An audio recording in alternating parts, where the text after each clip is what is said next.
നമസ്തേ. നമ്മുടെ അയോധ്യ യാത്രയുടെ അടുത്ത ദിവസങ്ങളിലുള്ള കാഴ്ചകളാണ് നമ്മൾ കാണുന്നത്. അതുപോലെ സന്ധ്യാവന്ദനം നടന്നുകൊണ്ടിരിക്കുന്നു. ഉണ്ണിച്ചേട്ടൻ ടീമും ഉഷാറായിട്ട് കാര്യങ്ങൾ ചെയ്യുന്നുണ്ട്. ഇന്നത്തെ നമ്മുടെ ഭജനയിലെ കോയമ്പത്തൂർ എന്നുള്ള ഒരു കുടുംബം കൂടെ ഉണ്ട്. അപ്പോൾ അതിലെ ആ കുട്ടിയാണത്. അത് ഭംഗിയായിട്ട് നമ്മുടെ കൂടെ സന്ധ്യാനാമം ഒക്കെ ചൊല്ലി ഇങ്ങനെ പോവുകയാണ്. ട്രെയിനിലുള്ള മുഴുവൻ ആൾക്കാരും, ആ ബോഗിയിലുള്ള മുഴുവൻ ആൾക്കാരും നമ്മുടെ കൂടെ ഭജനയിലുണ്ട്. നമ്മുടെ ട്രെയിൻ കൃത്യസമയത്ത് തന്നെ അയോധ്യ സ്റ്റേഷനിലെത്തി. വണ്ടി വരുന്നതും കാത്തിട്ട് ആൾക്കാർ നമ്മളിങ്ങനെ സ്റ്റേഷനിൽ സ്വീകരിക്കാൻ വേണ്ടി ഉണ്ടായിരുന്നു. പോലീസുകാരിങ്ങനെ നിൽക്കുകയാണ് നമ്മുടെ സുരക്ഷിതയ്ക്ക് വേണ്ടിയിട്ട്. കൃത്യസമയമായിരുന്നു വണ്ടിയുടെ അയോധ്യയിൽ എത്തിയത്. നല്ല തണുപ്പുണ്ടായിരുന്നു ആ സമയത്ത്, നല്ല തണുപ്പുണ്ടായിരുന്നു. 17 ഡിഗ്രി ആയിരുന്നു അന്നത്തെ കാലാവസ്ഥ.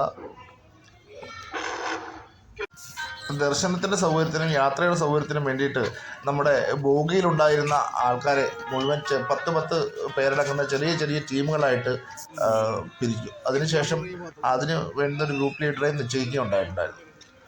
അപ്പം ആ ഗ്രൂപ്പ് ലീഡർമാരെ നമ്മളെ കാത്തിട്ട് ഇങ്ങനെ നിൽക്കുന്നത് നമുക്ക് കാണാം.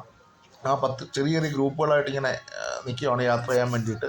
ഇവിടെ നിന്ന് കുറച്ച് ദൂരം നടന്നിട്ട് വേണം നമ്മുടെ അക്കോമഡേഷനിലേക്ക് എത്താൻ. നമ്മുടെ താമസ സ്ഥലത്തിനുള്ളിലേക്ക് പോകുന്ന സ്ഥലമാണിത്. അവിടെ നിന്ന് ചെറിയ ചെക്കിംഗ് ഒക്കെ ഉണ്ട്. ആ ചെക്കിംഗ് ഒക്കെ കഴിഞ്ഞിട്ട് വേണം നമ്മൾ ഉള്ളിലേക്ക് പോകുവാൻ. ആ സമയത്ത് നമ്മൾ സ്വീകരിക്കാൻ വേണ്ടിയിട്ട് അവർ വിജയമന്ത്രമൊക്കെ മുഴക്കി ഇങ്ങനെ നമ്മൾ സ്വീകരിക്കുന്നുണ്ടായിരുന്നു.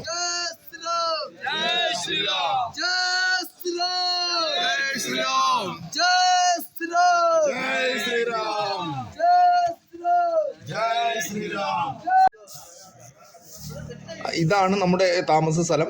ടെൻ്റാണ്, കുറേ ടെൻറ്റുകൾ ഇങ്ങനെ അടിച്ചിട്ടിരിക്കുകയാണ്. അപ്പം അതിനകത്ത് ആണ് നമ്മുടെ താമസം. സ്ത്രീകൾക്ക് വേറെ താമസം ഉണ്ട്. പിറ്റേന്ന് രാവിലെ പോകാൻ വേണ്ടിയിട്ട് ആൾക്കാരിങ്ങനെ റെഡിയായി നിൽക്കുകയാണ്. നല്ല മഞ്ഞാണ് ആ കാണുന്നത്. മൂടൽ മഞ്ഞിങ്ങനെ നിൽക്കുകയാണ്. 7 മണിയോളമായി ആ സമയത്ത്. അപ്പം ഇങ്ങനെ സരയൂവിലേക്ക് പോകാനുള്ള തയ്യാറെടുപ്പിലാണ് എല്ലാവരും. നമ്മൾ താമസിക്കുന്ന സ്ഥലത്ത് നിന്ന് കുറച്ച് ദൂരം നടന്നിട്ട് വേണം സരയൂവിലേക്ക് പോകാൻ. ഈ കാണുന്നതാണ് നമ്മൾ താമസിക്കുന്ന സ്ഥലം. ഇതിനെ ടെൻറ്റ് സിറ്റി എന്നും ഒക്കെ പറയുന്നുണ്ട്. ഇവിടെ നിന്ന് നടന്നു പോകുന്നവർക്ക് നടന്നു പോകാം. വെളിയിലേക്ക് എത്തുമ്പോഴും ഇത് കണക്ക് ഓട്ടോറിക്ഷ, റിക്ഷ അതിലുള്ള സാധനങ്ങൾ 20 രൂപ കൊടുത്തു കഴിഞ്ഞാൽ നമുക്ക് രാമക്ഷേത്രത്തിന് മുന്നിലെത്താം. അവിടെ നിന്ന് 20 കൊടുത്തു കഴിഞ്ഞാൽ നമുക്ക് സരയൂവിലെത്താം. അങ്ങനെയാണ് നമ്മൾ യാത്ര ചെയ്തത്. ഒരു വണ്ടിയിൽ ഏകദേശം ഒരു 15 ആൾക്കോളം യാത്ര ചെയ്യാൻ കഴിയും. ഈ കാണുന്ന വണ്ടിയിലാണ് ഞങ്ങൾ പോകുന്ന വഴി ആണിത്. വഴികളുടെ ഇരു സൈഡുകളിലും പഴയ കെട്ടിടങ്ങൾ നമുക്ക് കാണാൻ കഴിയും. ഇത് ലതാ മങ്കേഷ്കർ ചൗക്ക് എന്ന് പറയുന്ന സ്ഥലമാണ്. മോദിജി വന്നിട്ട് ഫോട്ടോ ഒക്കെ എടുത്ത് നമ്മൾ കണ്ട ആ ഒരു സ്ഥലമാണിത്. ഇവിടെ എപ്പോഴും തിരക്കാണ്. ഇതിനിപ്പോൾ സരയൂവിൻ്റെ നയാഘട്ടിലേക്കായിരുന്നു പിന്നീട് നമ്മൾ അവിടുന്ന് പോയത്. ഈ കാണുന്നതാണ് സരയൂവിൻ്റെ നയാഘട്ട് എന്ന് പറയുന്നത്. ഇവിടെ നമുക്ക് കുളിക്കുകയൊക്കെ ചെയ്യാം. വൈകുന്നേരങ്ങളിൽ നടക്കുന്ന ലൈറ്റ് ഷോ ഇവിടെയാണ് നടക്കുന്നത്. എല്ലാ സ്ഥലങ്ങളിലും കാണുന്ന കണക്ക് ഇവിടെ ഭിക്ഷയ്ക്കിരിക്കുന്ന ആൾക്കാരുണ്ട്. നമ്മൾ സൂക്ഷിക്കുക. ചില ആൾക്കാർക്ക് അബദ്ധം പറ്റിയിട്ടുണ്ട്. അബദ്ധത്തിൽ ചെന്ന് ചാടാതിരിക്കാൻ സൂക്ഷിക്കണം. ഇവിടെ ബോട്ടിങ്ങിനുള്ള സൗകര്യമുണ്ട് കേട്ടോ. ഒരാൾക്ക് 100 രൂപ വെച്ചാണ് ബോട്ടിങ്ങിന് അവർ ചാർജ് എടുക്കുന്നത്. നമുക്ക് ഇവിടുന്ന് 1 മണിക്കൂറത്തേക്ക് ബോട്ടിങ് പോകാൻ കഴിയും. അങ്ങനെ ഒരുപാട് ആൾക്കാരിങ്ങനെ പോകുന്നുണ്ട്. കാണാൻ കഴിയും.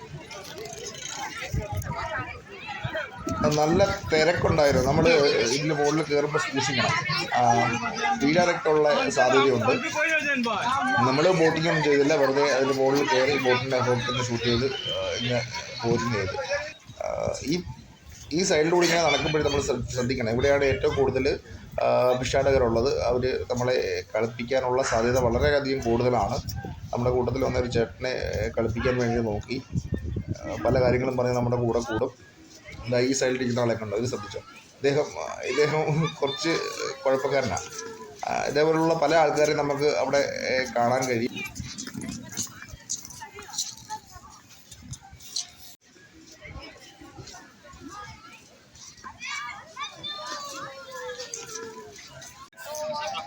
ഇവിടെ നമുക്ക് നമ്മുടെ മരണപ്പെട്ടു പോയവർക്ക് വേണ്ടിയിട്ട് ബലിതർപ്പണമൊക്കെ ചെയ്യാനുള്ള സൗകര്യമുണ്ട്. അവിടെ പൂജാരിമാരുണ്ട്. അവരെ കണ്ട് സംസാരിച്ച് കഴിഞ്ഞാൽ വളരെ ചെറിയ ചാർജിൽ നമുക്ക് അവർ ഈ കാര്യങ്ങളൊക്കെ ചെയ്തു തരും.